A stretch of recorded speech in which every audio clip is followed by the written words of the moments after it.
take a little while, wolf, he looked at me kind of sour. He said, what's wild? Everybody get up.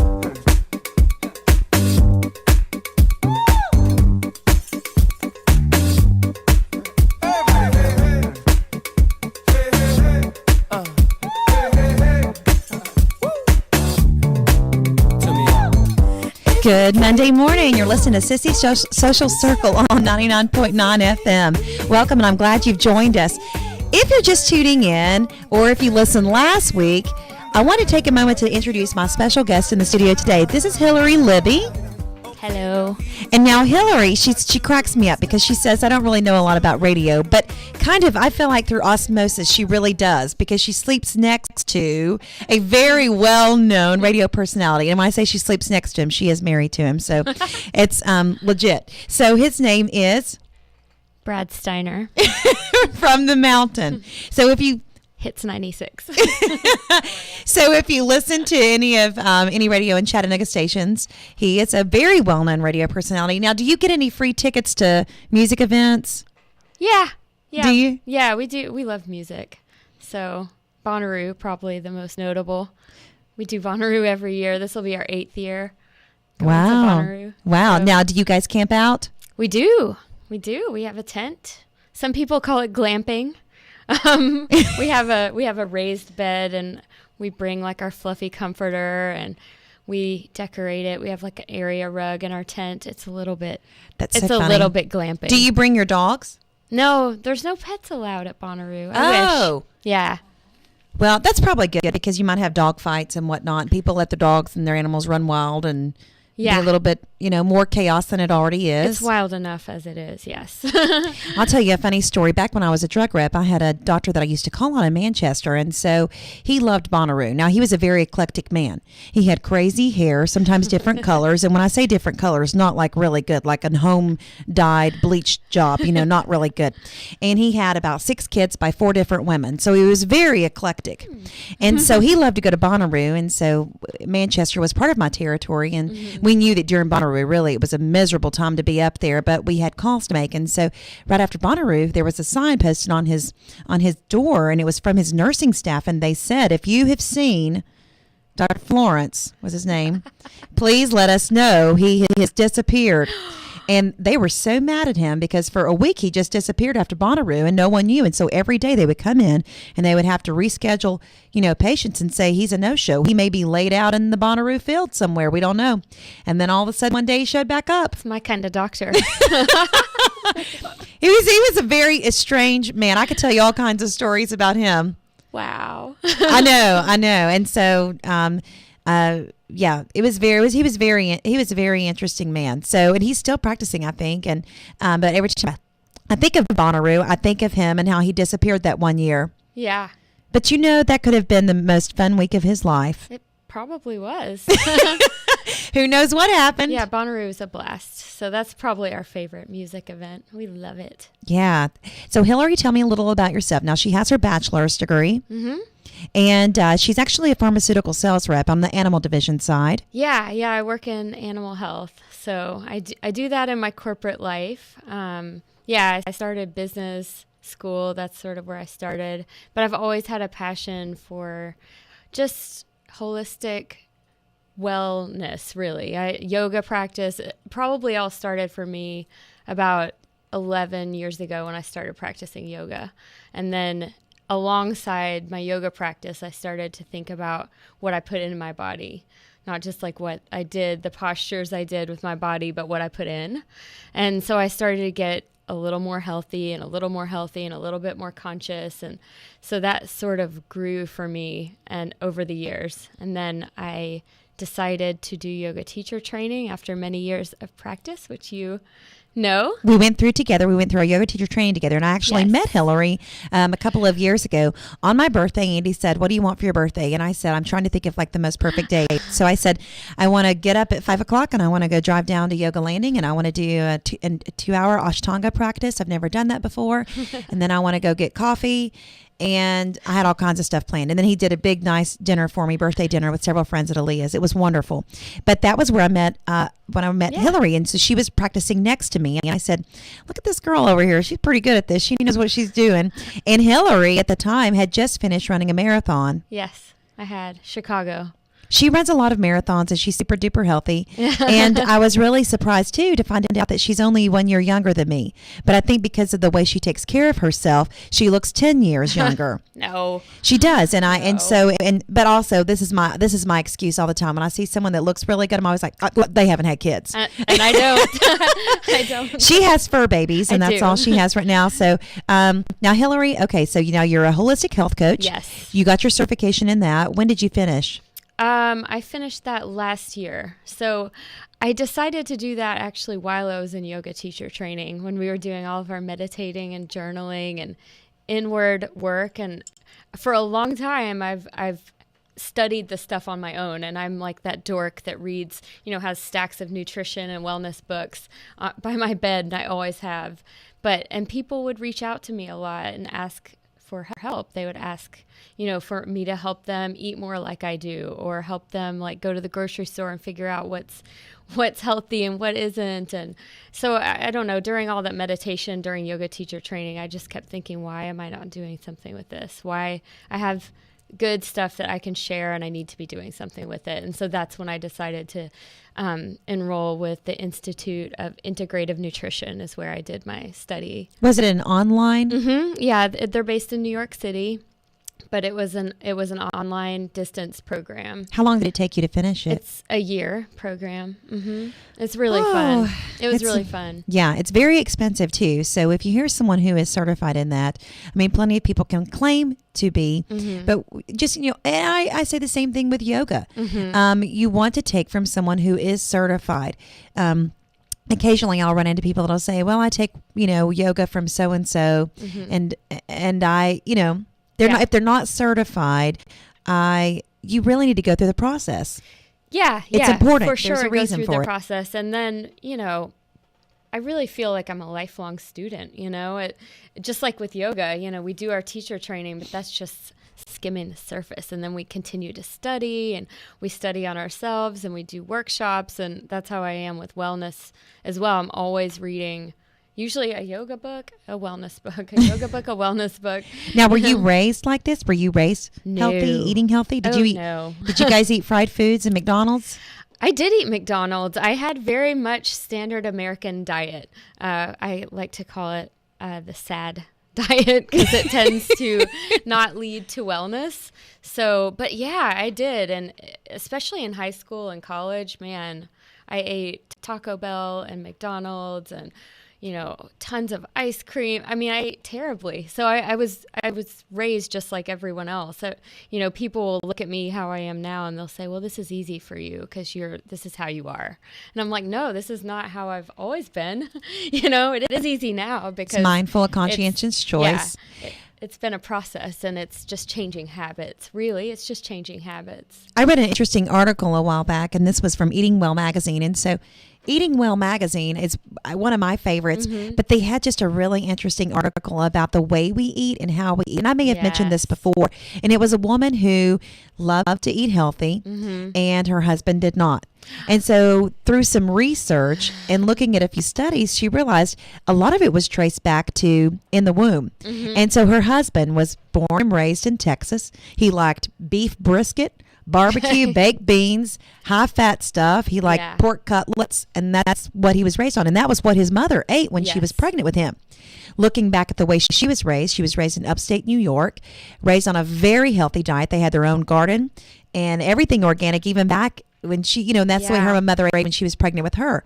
So she said, you can retrain your taste buds, but for a lot of us, it goes back to in the beginning. And I blame myself for my second son. He has a lot of silver caps and all he wants to eat is bread and desserts. And I think back to when I was pregnant with him and I ate so much sugary. Like there was 1 week I baked 3 cakes in 1 week and not for anyone but myself. I'd be in trouble.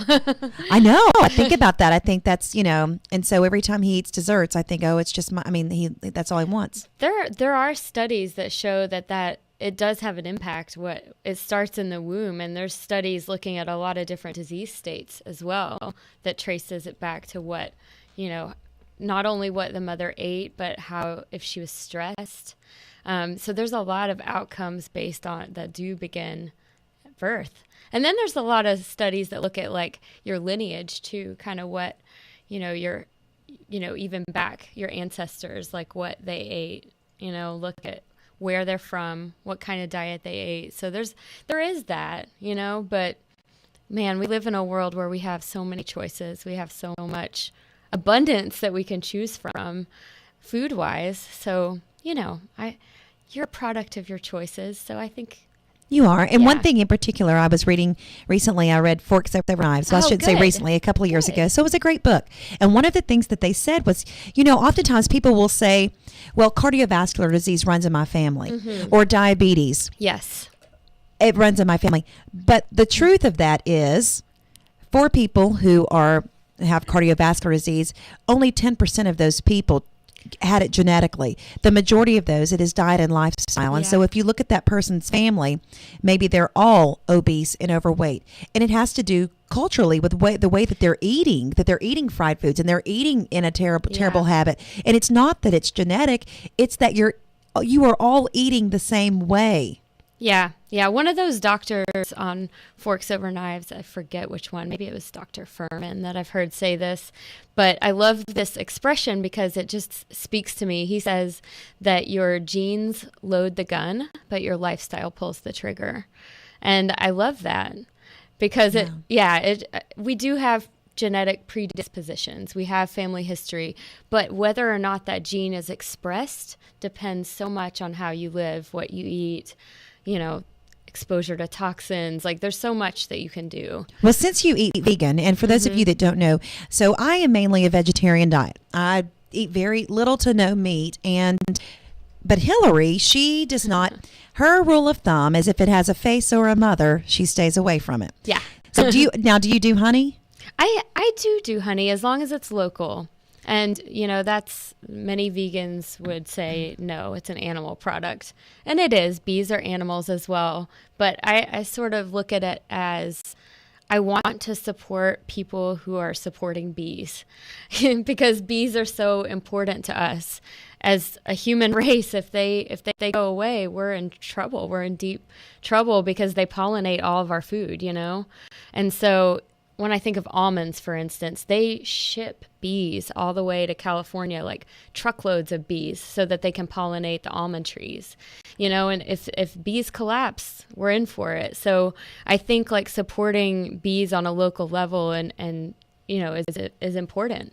And so I don't eat commercial honey because I don't know how those bees are treated, and B, I've read things about they take away all their honey and they feed them back corn syrup, and I'm not for that, but more in a sustainable way. But everything else, like if it comes from an animal, I don't partake. So eggs, dairy, milk, butter, all that stuff I don't eat. And you were telling me that your husband, he is mainly vegan, right? Yeah, I say that he is vegetarian with vegan tendencies.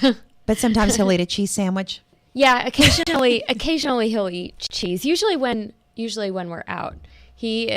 Our house is vegan. We don't have animal products in the house.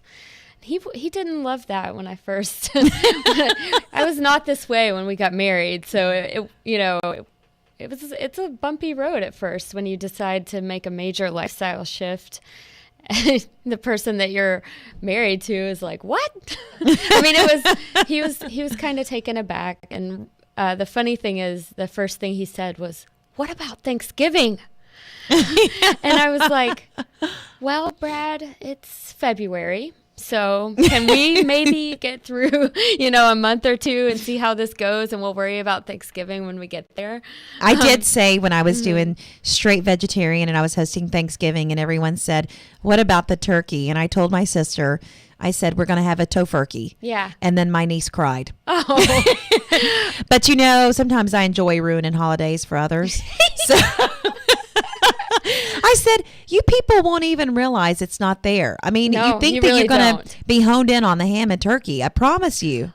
You won't miss it. You know what I think is funny is when you talk to people about their favorite Thanksgiving foods, it's usually not the turkey. Like people are like, oh, the stuffing, or oh, the sweet potato casserole, or the green bean casserole. It's all this stuff that is not the dead bird. It's something else. So right. So we have had the most beautiful, abundant Thanksgiving since, and it's that we've been this way. I've been vegan for a little more than 5 years, so I've had a lot of beautiful vegan Thanksgivings. It's really quite the life shift, honestly. Do you really feel like is. though that you spend a fortune on groceries?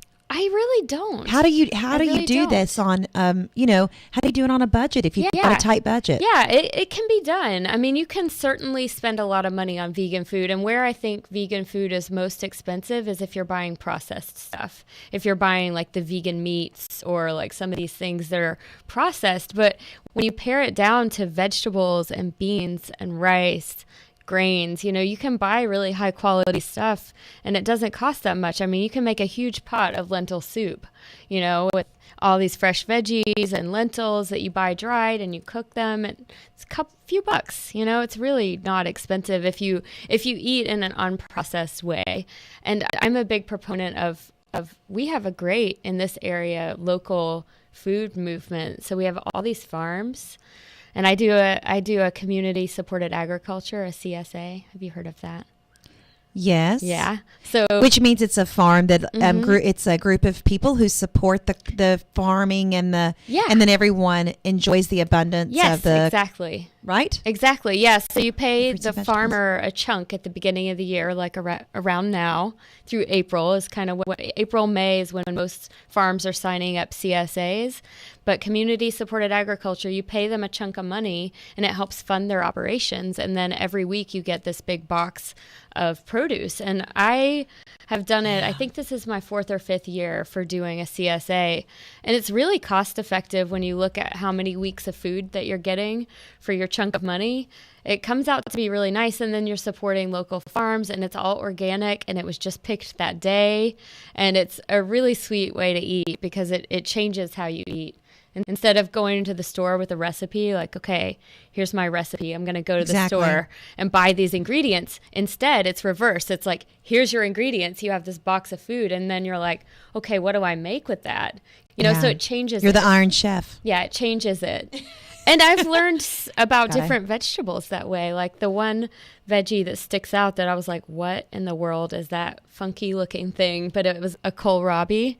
You ever seen a kohlrabi? It looks kind of like an alien. It has these like tentacles that grow up. I had to Google it, to figure out what to do with it too. What do I do with that thing? But it changes how you cook, and it's nice because you're supporting your local food and you're getting the freshest food possible, and it's inexpensive. So I think if you buy things out of the bulk bin, for instance, if you go to the bulk bins in the grocery and get rice and brown rice and quinoa and beans and grain, that kind of thing, and vegetables, not so expensive. Most people spend the most of their money on milk and meat and fish. So, yeah, you're right. Yeah, that's where your big ticket items are. So it is surprisingly inexpensive. I think about my husband always complains about the Mayfield milk because it's $5 to $6 a gallon, and he always says it does not taste any different, but it does. It does taste different. And I don't really have that guilt factor that I used to. I used to say I want to buy local. Yeah. It's not locally owned anymore. Yeah. And so I don't have that. I believe it's owned from a corporation that's out of Texas. Oh, wow. So, I didn't know that. Yeah. So it's not local anymore. And I don't feel that way. But yeah, we spend a lot. We probably go through 3 gallons a week. Yeah. Most people, the biggest ticket items are those things. So it's surprising when you take those things away that I can splurge a little bit. And I do on some of my little superfoods, as you call them, like goji berries or hemp seeds or chia seeds. Some of these things that they're a little bit more of a splurge. I order mine from Amazon usually. which Oh, I really? could say I'm pretty much supporting something local with that. So are you Amazon Prime? Yeah. I love Amazon Prime. I need to really figure. I Yeah. signed up for it, but I don't really know how to use it. I sign up for these things all the time, and then I don't know how to use it, and so I never get around to it. I order all my specialty little foods, so I do have a little stash of things like that I splurge a little bit more on, but I can because I'm not spending so much on animal products. So if you're Amazon Prime, you get free shipping, and so you just order it. So it's the same, and I get it in 2 days. and it's better than wasting your gas to go buy it. Yeah, and get it. Yeah, and since we have an Amazon Is it distribution center here, I feel extra good about that. It's just dried food. I mean, or do you get fresh food from Amazon? No. I You don't. just get dried. But do they sell that? I don't know that they do fresh stuff, but they have a lot of pantry stocking items. Interesting. Now, Yeah. do you buy a lot of your vegetables frozen? Not usually. Not. I will buy some in the winter, but CSA season is from May through November, really, and then we have farmers markets in Chattanooga that are open year round. So, We have a couple of farmers markets here, and one is by Peerless Pediatrics, and I believe Yeah. they're open on Tuesdays and Thursdays. yeah. And the one over there by the ball field. And It's over there by I the love YMCA. to go to the farmers market because it truly is a testament of how abundant it is. I mean, if you walk into any store, you just see this vast array. We have so many choices. I feel There's so guilty when I go to the farmers market. Yeah. You have, say, 4 or 5 tables with people, farmers, Yeah. selling their stuff. And when I look around, everybody has the same thing. They've got some bell peppers, they've got some tomatoes, and then I look over there, and there's a friendly face behind there, and there's a friendly face, and then I look at and they're all looking at me like, who are you going to buy from? Buy from me? Buy from him? I don't know. So do you know what I end up doing because I'm a Buying pleaser? something from I buy each 2 one. tomatoes from this one, 2 bell peppers here. Good. And then I've like shelled out, because I'm an old person, I still write checks. I've written 5 checks. That's funny, Sissy. I know, isn't that terrible? I need to just stop looking at the other people and just go straight to one in particular. But I share the love. I do my CSA, and then I usually, if whatever's in my box that week, I go and I get other stuff from the other farmers as well. So I try to share the love. But it's just, to me, I think it's so inspiring to go and you look at all these colorful foods and fresh foods, and that stuff is so life affirming. so do you mainly use olive oil and spices to flavor your vegetables? I use all kinds of stuff. I love herbs and spices. Fresh squeeze of lemon juice on something adds a ton of flavor. Tell us, what's your favorite recipe? Oh my word! So Hillary inspires kind me of because she's recipe? always taking pictures of her vegan entrees and her vegan food, and it's really incredible and it's really worthy of Yeah. a magazine. And So sweet. like last night, she says portobello steak, quotations there, Yes. steak tacos. Yeah, So yeah. what did you make there? So that was from a cookbook called Oh She Glows, which is a blog as well, a beautiful blog. She's an amazing chef. Is it ohsheglows.com. Is it OH and then she Yep. SHE? Yes, so Glows. it's a beautiful, beautiful vegan blog and very user-friendly foods. So she just came out with a cookbook, and that came from that. But it was just marinated, sliced portobello mushrooms that were marinated in lime juice and olive oil and some chili spice and cumin and oregano. So really savory. And then I grilled them up on cast iron, and it was so easy, and sauteed up peppers and onions, and then served them with like cilantro and guacamole and Big chunks of salsa. avocado. Yeah. So it's so easy, really. And I do take a little extra time plating my food because people are like, I can't do that. How do you have time for that? But I really just take a couple minutes to make it pretty because I like to eat pretty food. Well, I thought it would look good amazing. self-care. And you'd sprinkled the top with the cilantro, and I thought it Yeah. looked amazing. So, Yeah. okay. So now, Hillary, I got to steer us in the direction of essential oils. Oh, good. Okay. So Yeah, let me I love ask about that. this. You can change So colors.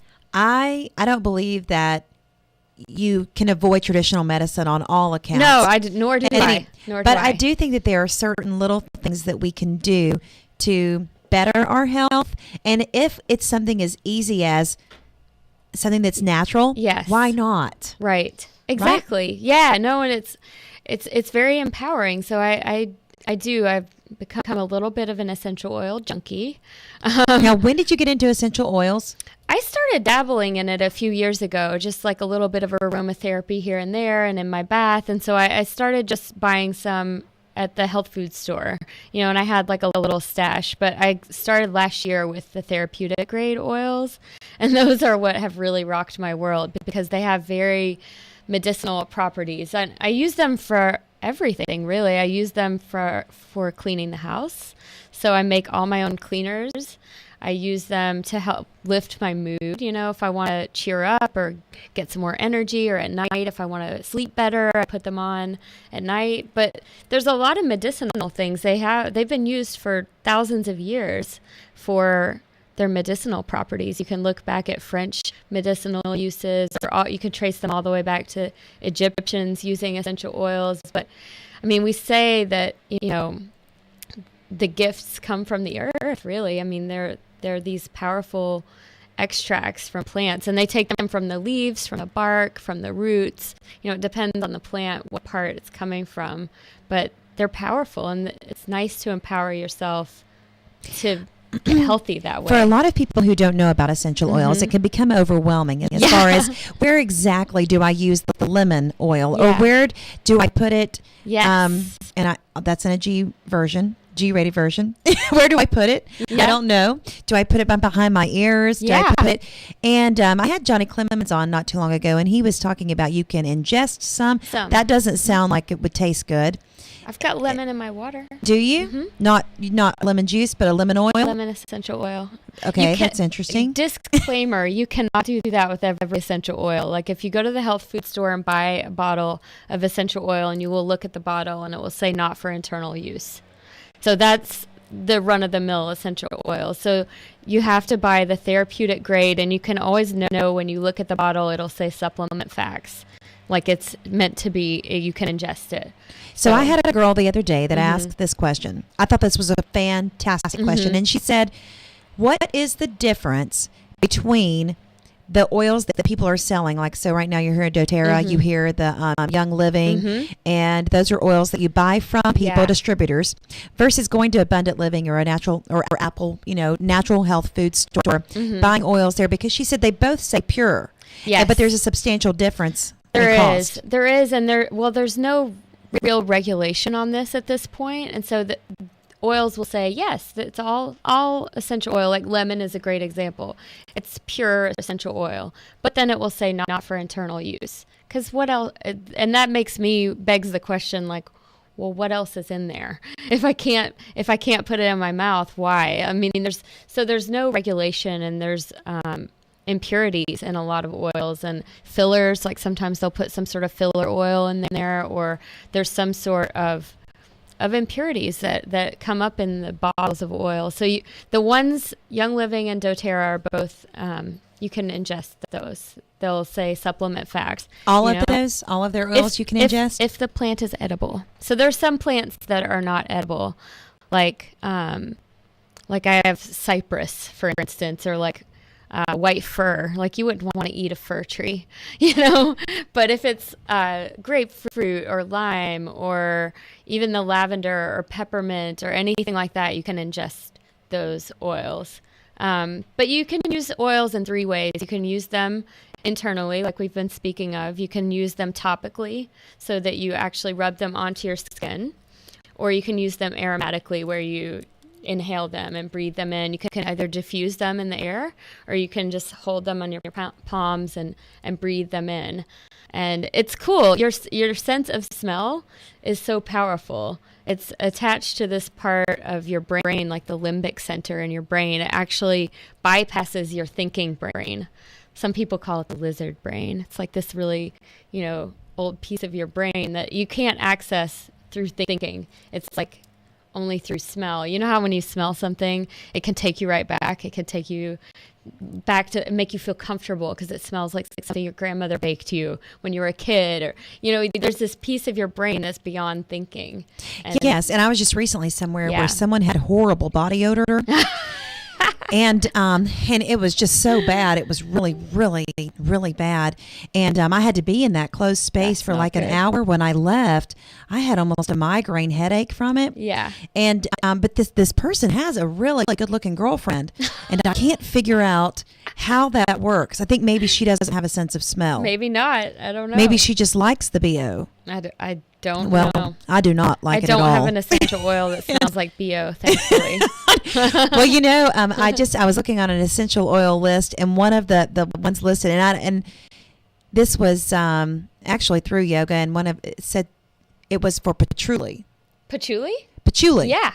And I can't take that either. No, you don't. People tend to love or hate patchouli. What is that for? I know that people. Oof. It's, I like it. There's a blend that I use from doTERRA that's called Whisper, that is a women's blend, and it has patchouli in it, but it's very uplifting for the mood. It can be good for depression. It can be good for any kind of like mood swings. It just reminded me of nice. people that didn't like to take a bath. I know. You know, that would put it on, and it Hippies. smelled like dirt. Hippies sometimes smell like patchouli. I like it though. I know. Maybe they were just getting the impure version of it. Maybe they weren't getting it. Maybe I would like the pure version. Maybe, or maybe not. Sometimes you use them for their medicinal reasons versus just the smell. Like you can bring a fever down with peppermint oil, or I did think the other night, Andy, my husband, was really sick, and so I woke up in the middle of the night. He was sick in the sink in the kitchen. Oh dear. And it was making me sick watching it. And so I went and I didn't want to get too close. I was like, oh, I think I'm going to be sick. But I thought, I wish I had some peppermint oil. Yes, it's good for nausea. I would just toss it and say, catch it, because I can't get close. Yeah. Yeah. But I know that at the Grove Park, and we went there a couple of weekends ago for our anniversary, and right outside of the sauna, where people get overheated, and or right outside of the hot tub, they keep this awesome big huge basin of ice, rolled up cold wet washcloths, and it's all scented with peppermint, which is wonderful, because when people come out of them, they feel like they're hot or they're lightheaded, they can just smell that, and it smells so good. And I immediately thought, I wish I had some of that to just push over to him. I can get you some of that, Sissy. It's powerful stuff. It's would good. you say, okay, so people who are new to essential oils, what would you say are some of the top 2 to 3 that they are interested in looking for? Yeah, so always lavender. Always lavender, because it really is. People think of lavender as relaxing, and it is. And you can use it. It can help you sleep. I like to put it in my bath at night if I'm going to try to wind down. But it's like one of those oils that you always want with you. In fact, I have it on my keychain. I always have lavender with me. It helps with skin. Like if you have a scrape or a bump, if you get a bruise, any kind of healing like that, lavender is really great for that as well. So lavender is a great one. Peppermint is another one. For nausea? Yeah, it's good for nausea. It's good for any kind of upset stomach. It's good for alertness. So I keep it with another one, and it's another one that's in my, I have a little keychain. I inhale it when I'm going down the road. If I'm tired in my car, it can be like a little shot, like a little natural espresso I could have shot. used that a few years ago when I was a drug rep. I would take those windy back roads, and I would get so sleepy. There was nothing I could do to stay awake. Yeah. So I would pull into a gas station, and I would park right up front, so I didn't get robbed, and then leave the car running with the air conditioner on and lay the seat back. Yes. And I didn't care who looked by and saw me. Funny. Because, everyone walking by the car could look in and see me, passed out. But I didn't care, because I'd never see those people again. Yeah. Yeah. So I could use some peppermint. Is good, and it's great for headaches. Like I said, it can bring a fever down if you're overheated. We use it at Bonnaroo, bringing it back full circle. We use it at Bonnaroo to stay cool. And then lemon is another one that I love, because it's one of my favorite oils to clean with. It's microbial, antifungal, antibacterial. So I make my kitchen cleaner with it. I put it in my water because it's very detoxifying. You can more so than just using a lemon wedge. Either way. But the lemon essential oils are much more concentrated. So whatever effect you're getting, like 1 drop of peppermint oil is equivalent to 28 cups of peppermint tea. Wow. Yeah. So I think 1 drop of lemon oil comes from like 45 lemons. So you get like, it's very concentrated. So you really just need a drop or two of anything. So it's amazing how like you can, like I've had friends who have children who have ear infections. You can use melaleuca, which is tea tree oil, on the outside of the ear, and it will take away a ear infection because they're very antimicrobial, and there's some that are very, well, that's very, also good for lice. Yeah, they're very, very powerful for antiviral and antibacterial. So there's some that you can take and use when you feel like you're getting sick. She's giving me a hard time over here, but people put the tea tree oil on the back of their ears to get, in case there's a lice outbreak at the school. Yeah. Put that on your kids' heads. Yeah.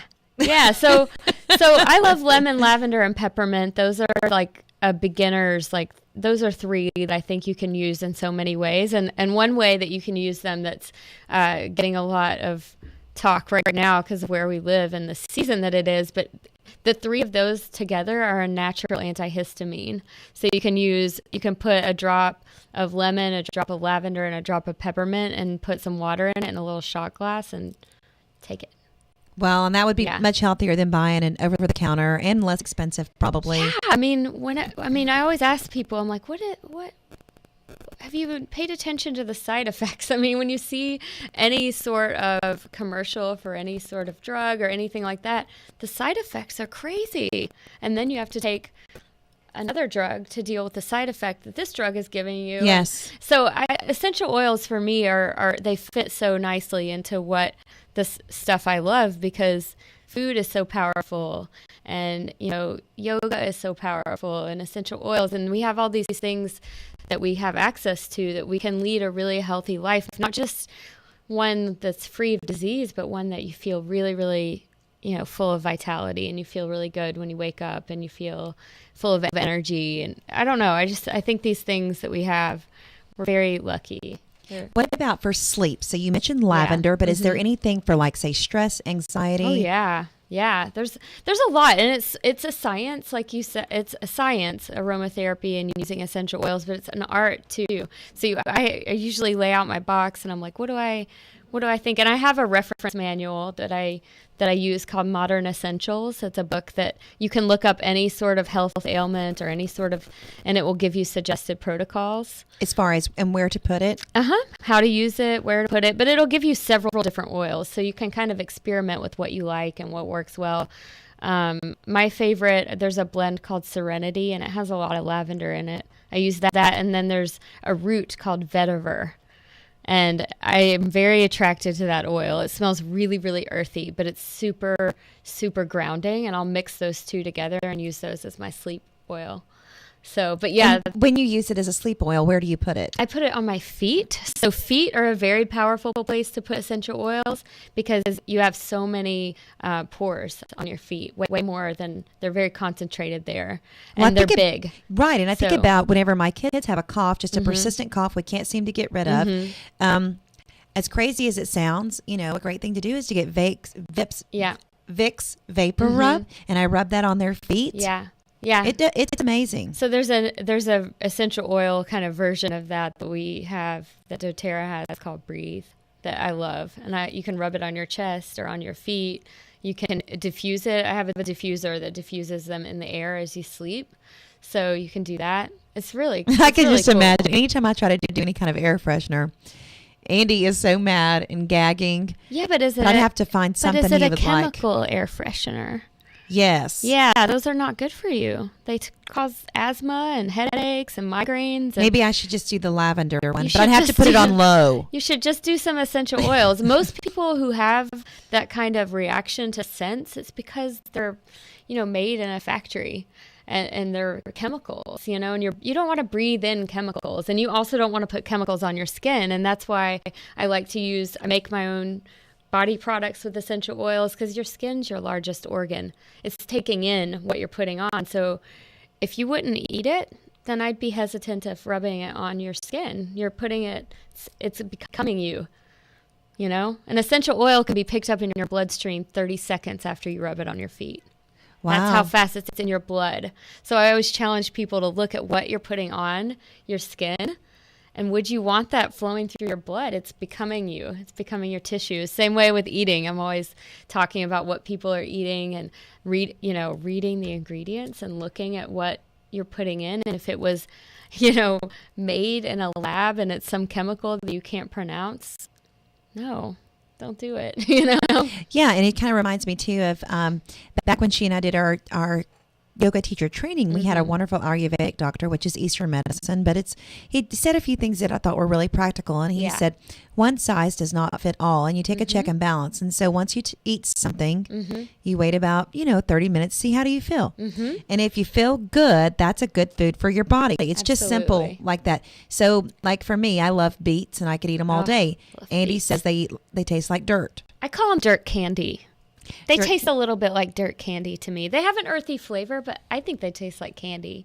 I love them, but it's so if you think you're only going to get your vitamin from that in particular, don't feel like you have to. There are other things you can get that particular vitamin from. Maybe it's just not something that's pleasing to your own palate. Yeah. I mean that's true, but your taste buds do change too and shift. And then if you don't like for instance, I don't love a canned beet. I think that's kind of gross. But a roasted beet tastes like candy. Have you roasted the beets for him? You should roast. I need to. It brings out the sugar and like caramelizes. They are so good. We're planting a lot of beets this year, so we'll see. Hopefully I'll get some. Yeah. So now with the doTERRA, okay, so you're saying the lavender, the lemon, the peppermint. And the peppermint. And which one did you say? People could just come up with their own, I guess, blends. Yeah, I mean, you can look at stuff, but there's a lot of resources online, and there's a lot of books. Like the Modern Essentials book is kind of my essential oil Bible that I use. There's a website called everythingessential.me that is similar. You can look at health concerns and look at testimonials and look at what suggested protocols are there using essential oils.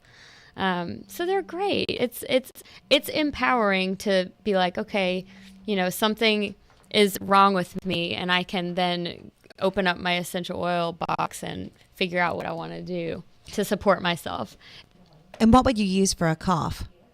For a cough, I probably, there's a blend called On Guard that is antiviral and antibacterial, and I would probably take some of that or gargle with it. And it really, if there's anything growing in your throat, it's going to kill it, there's studies looking at MRSA, it kills it. That's amazing. I know, looking at H1N1, it kills it. If someone wants to get a kit for their house, what are they going to look at spending? What's the cost on it? The entry level kit is $150. And that has all of the basics that you would need for anything like that. Is that the wooden box? No, that I don't think it comes in a wooden. The little one, that little kit, lemon, lavender, and peppermint. At our yoga studio, we have a huge box. $30. It's big. And I went through and smelled a lot of them. Yeah. But there were some that I thought, ooh, that might relieve anxiety, but that smell gives me anxiety. Yeah. And it's sort of like what the food thing, if you don't love the smell of it, you can either try to blend it with another one, or you can just, maybe that's not the oil. And I've talked to people who crave certain oils, almost like a food. They're like, I'm really drawn to this one right now, And so maybe that your body is telling you need that oil right now. And maybe when you're kind of averse to it, maybe not so much. And you recently did a workshop that was yoga and incorporating essential oils. So how did that work? So I'm leading a couple more coming up as well. So we look at a yoga practice and we do a yoga practice. I'll do a little brief intro into essential oils, talk about how they work and the different ways that you can use them. But then we go through a yoga practice, and I use usually 5 or 6 different oils throughout the yoga practice. For different things, so you can use some to kind of settle in. Then you can use one to kind of get your energy going. Or you can use one to calm down. You can use a different one for meditation. So you can use kind of go on this ride of, essential oils, and it peaks with the practice, and then you come down and you relax. And it just adds a really healing layer to the practice. It's really nice. And people really, they've enjoyed it so far? Yeah, and I do it at home. I usually pick out 1 or 2 oils that when I'm doing home practice, and I set them by my mat, and I, usually use one in the beginning and then one at the end, and it's really nice. That's love so it. neat. Yeah. I think that's a great idea. It's really nice. It works very well with yoga. So Hillary, if somebody's listening and they want to get some essential oils, how would they go about doing so? So if you want, you can go to my website, which is HillaryLibby.com. HillaryLibby.com. Yeah, and there's a shop tab, and there's this, and then you can drop down to essential oils, and you can link to my DoTerra site there. So I have a little DoTerra site as well, which is www.mydoterra.com. DoTerra is spelled DoTerra.com/HillaryLibby. And with the essential oils, if someone didn't have a lot of money, but just wanted to start out slow and just small, what would you recommend for them? That beginner's trio, which has those 3 oils that I mentioned, the lemon, lavender, and peppermint, you can get that for $25 or $30, I believe.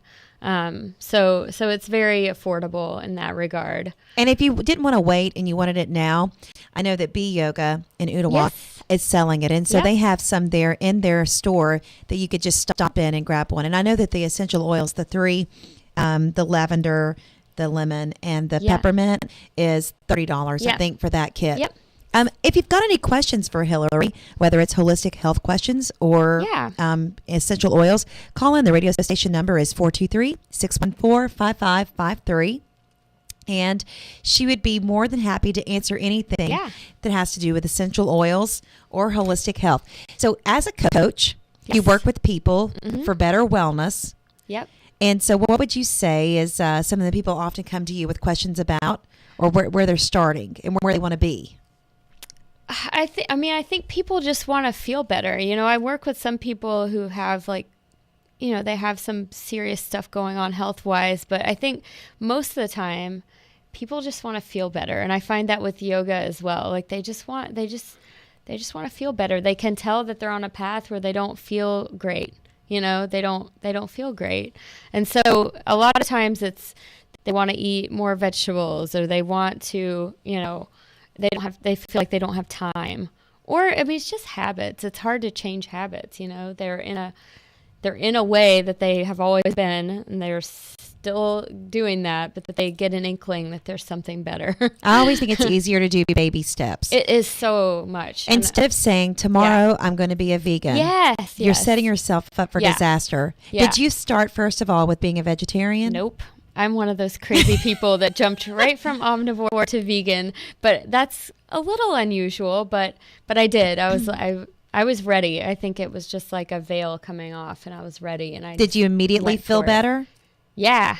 Well, I would be curious to find out what your scores are as far as your health and everything. Good. And your cholesterol and everything. My cholesterol is, what was it the last time I was there? 150? Wow, that's great. 130, something like that. And I have read that you can reverse the effects of cardiovascular disease. You can. With your diet and adapting a vegan lifestyle. So if you're someone that's had a heart attack, check into that. Mm-hmm. That is worthwhile. You mentioned Forks Over Knives. That's it's a great movie that you can watch as well. You don't have to read the book. You can watch the film. It's great. Very, very powerful stuff. What we put in our body, what we put in our body. I just think of it as like I've got this one container, this container that I have to live in the rest of my life, and I want to take really good care of it.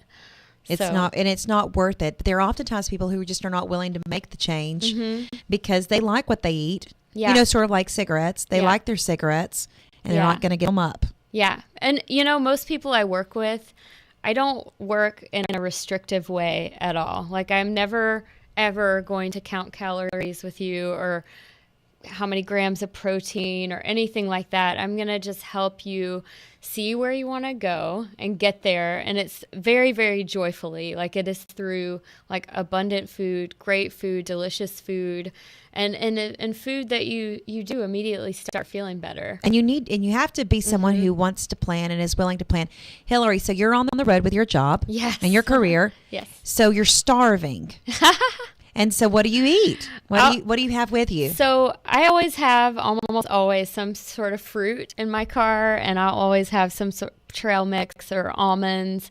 I will stop at a grocery store before I stop at. I haven't eaten fast food in years because I would rather stop at a grocery store. You know, I'll stop and get an apple and some almonds, or if I'm gonna eat a bar, there's a bar called Kit's Organic. That's really nice. It's just dates and fruit and nuts, and I'll eat that. Like, I don't eat stuff that has a million weird ingredients, and a lot of those bars do. So I don't do too many of those. Now, I don't know if you're like me, but sometimes when I'm on the road and I'm driving, I don't want to eat. If I've got an empty stomach, I'm not going to eat a trail mix. It'll make me sick. Yeah. I'll just get a stomach ache. But I want something hot. Something hot? Hot and savory. Then you're on the road.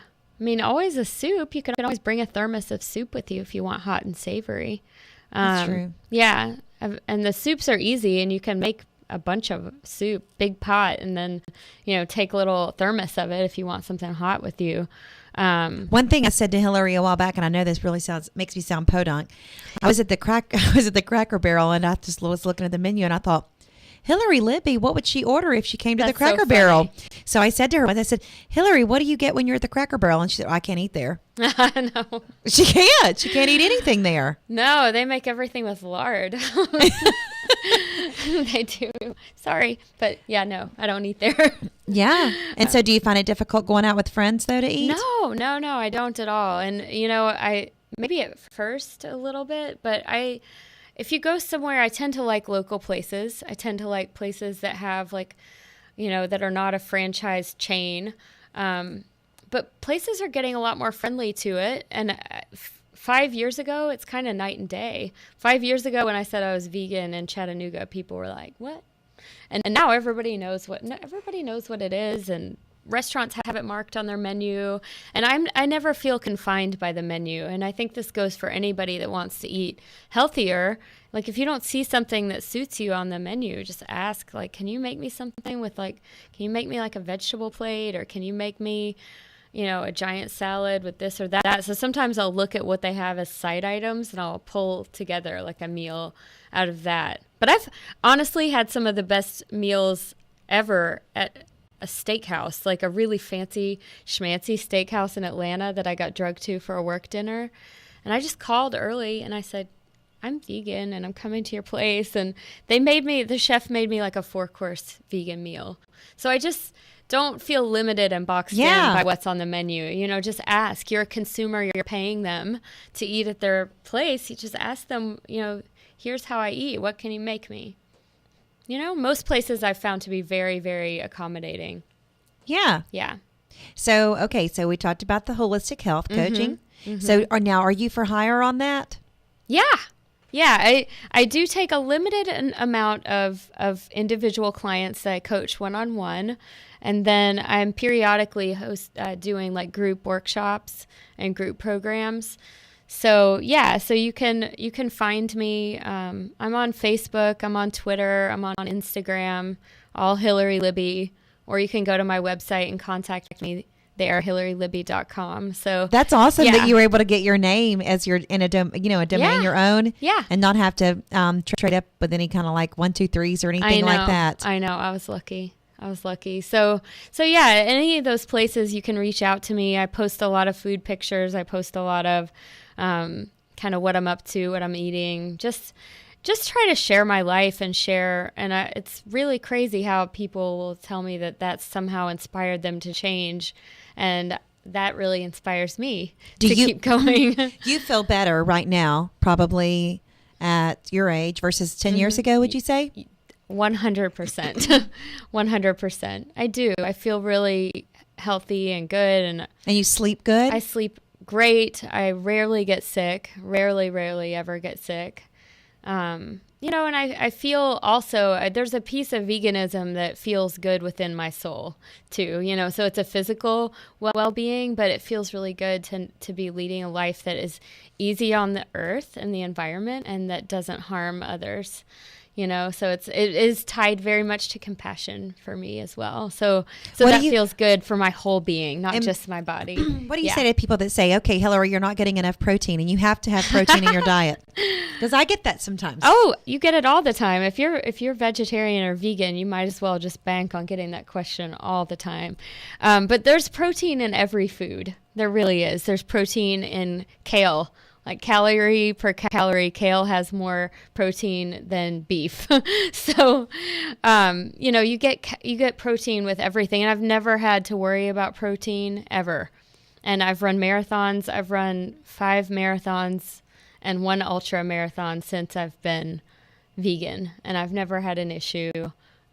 So it's very easy to get enough protein. I think in the United States, we obsess about protein a little bit too much. So it's in all foods. Eat a variety of whole foods and you will be fine. When was the last time you met somebody who's protein deficient? That is true. That is true. In legumes and it's just in everything. Yeah, it is. Spinach. Yep. And then there's some plant sources that have complete proteins like quinoa, hemp. So those are 2 big ones. And you can get omega-3s through chia and Do you find that you walnuts. plan ahead in advance for your meals? Sometimes I do and sometimes I don't. Sometimes I totally fly by the seat of my pants. Do you ever crave anything like a grilled cheese sandwich, a juicy hamburger? No. Nope. I can't. No? I cannot say that I do. Never. No. I feel so satisfied and good the way that I eat. Cheese is hard, and most people will bring up cheese to me. That they're like, I could do that, but I could never give up cheese. And I assure you, there's life after cheese. And there have been studies that show cheese releases like an opiate type substance in your brain. So if you feel like you're addicted to cheese, you might actually be. So it's really funny. And cheese was the hardest thing when I changed. How is the vegan cheese? Is it good? It's okay. It's not my favorite. It's not the same? It's not the same, and it's not my favorite. So I usually make my own cashew cheese. I make cashews. Are the answer to all things creamy. Cashews and avocado. So like on a sandwich, if I'm eating a big sandwich, I would rather like slather hummus on it or slice some avocado, put that on there. And so that's what you just want, the fat. You want something creamy and fat, so avocado, cashew spread, hummus, something like that you can spread on, tahini, all that. And when I eat stuff like that, I don't miss cheese. I craved cheese for about a month. It took me about a month to get cheese out of my system.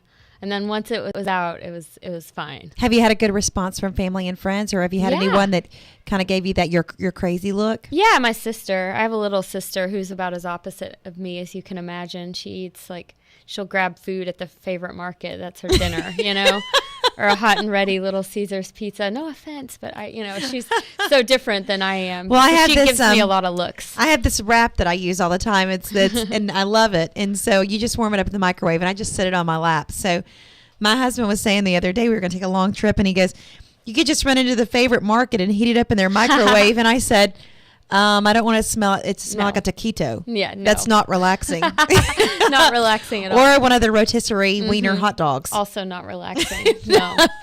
So, but by and far, the most part, I've been so humbled by people's responses, and so many friends that when I come over, they will have made some vegan dinner. It's really, really sweet. I think you have to give people the benefit of the doubt. It's amazing how. And I think too, people don't realize, they'll say, well, I can never fill up on that, but you do feel full. You do. Yeah. Oh, yeah, for sure. I eat a lot. Anybody that knows me knows I eat a lot. I love food. I eat plenty. Well, on the last note, wrapping it up here, I did want to say, Hillary, ask Hillary, anything you want to say about animals, adoption, or anything of that sort, because she is a huge animal lover. Yeah. And she works on the animal division side. Yeah. I work a lot with shelters, so I would just say adopt. Don't shop. There's so many animals that are just, dying to have a home, quite literally. So I'm a big fan of rescuing animals, and animals are a big inspiration to me. And they are at the core of my veganism, really. I mean, it's compassion for animals and other living things. It's great to feel healthy, but I could easily waver from that. Like, people ask me if I cheat, and I'm like, not on compassion. I don't cheat on that. Like, that's at the root of it for me, is just feeling like compassion for other living things. So and that's so it all comes back to animals. I know that if you're looking to adopt an animal, I'm not sure what the statistics are for the Cleveland Animal Shelter, but I know that nationwide, 4 million dogs are euthanized every single day. Yes. And staggering. And you can go to the Cleveland Animal Shelter, adopt a pet for $50. They've got a new shelter. Yeah. And so Hillary's going to be heading over there today. Yeah. And how many pets do you have? I have 4.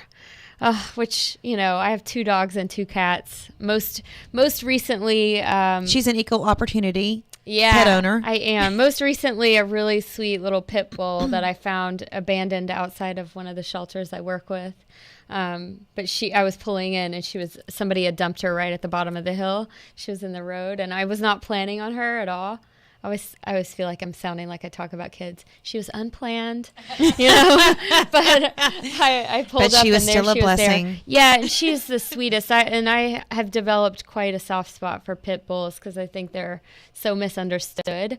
And anybody that meets her, she's on my social media quite a bit too. She's kind of become a star of my and I don't understand Facebook or Instagram. I like to go to the animal shelter, and every time I go, I see there's at least, it seems like half of the dogs that are there are pit bull mixes. Yeah. And I don't know why. Because everybody thinks that they should breed their pit bull. People, or they don't want to spay or neuter them, or they're like, I'm gonna breed it too. I'm gonna breed my pit bull. There's just too many. And then, they just fall into the wrong hands, and it doesn't go well for them, and they don't do well in shelters. And there's a stigma. They've gotten a lot of bad media attention, and so people are like, oh, I don't want the pit bull. I want the little puffy thing. My pit bull is the sweetest dog ever. She's a love bug. Like, she just wants to love. I've never seen a dog more loving than her. So give them a chance. Definitely go meet a sweet pit bull, and she's a great ambassador. So for her breed, she's wonderful. I know. So, and then probably they're full right now, I'm sure. Each each run seems to have at least 3 or 4 dogs in it, and they're all ready to be adopted. And the nice thing too, I feel like, with our animal shelter is if you go and you ask them, is that a nice dog? Is that it's funny. I've been over there before, and I said, what about this one? That one's so cute. And the guy said, you don't want that one. And I said, why? And he said, she's mean. She's bitten me twice. Every time I get in there, she's not friendly. You don't want her. And so I thought, girl, you are not getting good publicity here. You're not making it out. And then he'd direct me to another one that's not so cute and say, now you want this one, sweet as can be, loving, a pleaser, but they know their personalities, and they'll give you a good heads up. They do. There's so many sweet dogs. Oh my goodness. And cats too. We're about to get our 3rd dog here in a couple of weeks, and so the kids are all excited. Oh my word, you're an overachiever. 4 Oh kids, no, 3 we just can't say. We have 4 kids, 3 dogs. We just get fish. We can't say no. Andy says he draws the line at cats. Yeah. And so some people are just not cat people. Yeah, I don't think he's a cat person. So we're just gonna keep on. Yeah. I wish I wish we could have 10. Yeah, I would have so many if I could. I would have even more. It's but I'm full. That's it. I'm a good pet parent to my 2 cats and my 2 dogs.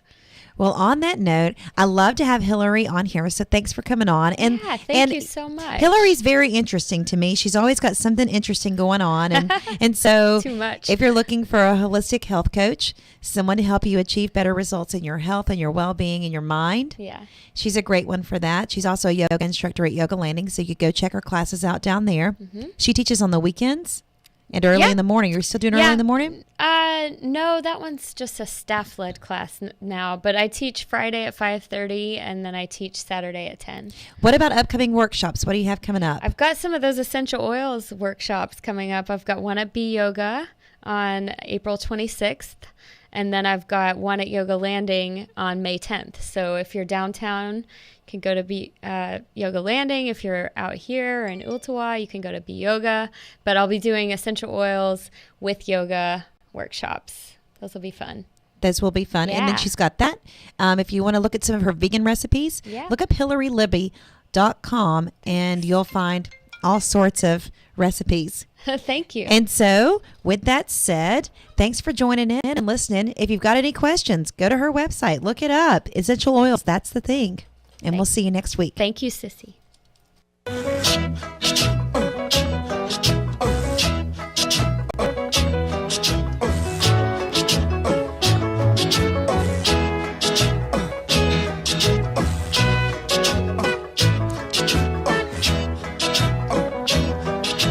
Summertime when the weather is high, you can stretch right up and touch the sky. When the weather's fine, you got women on your mind. Have a drink, have a drive, go out and see what you can find. If a daddy's rich, take her out for a meal. If a daddy's poor, just do what you feel. Speed along